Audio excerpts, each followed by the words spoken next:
After my experience in Gettysburg, I became fairly confident that ghosts exist. That didn't mean I had any idea what to do with that information. Until that moment, when I felt the presence of the dead, I'd had very little experience with death in my life. When I was 4, my grandfather, Athel Guy Berry Sr., lost his battle with cancer. My papa was a Purple Heart veteran of World War II who loved his family, and we loved him right back. Even though I was very young, I still have strong memories of his visitation service, including a debate between my parents about whether I should be allowed to see him in his casket. My mother was afraid it would be too much for someone so young, but my father reasoned that I had as much right to say goodbye as anyone else. My parents could have chosen to shield me from this experience. Instead, they saw it as an opportunity to share the moment together as a family.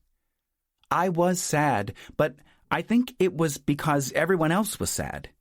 I didn't understand the connection between the grief of a loved one and the emotion of sadness.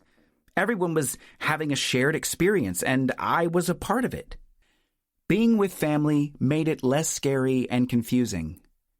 If we faced it as a group, we were stronger together. I remember adults looking at me, waiting to see what kind of reaction I might have. Then my father lifted me into his arms, and laid out before me was my pawpaw.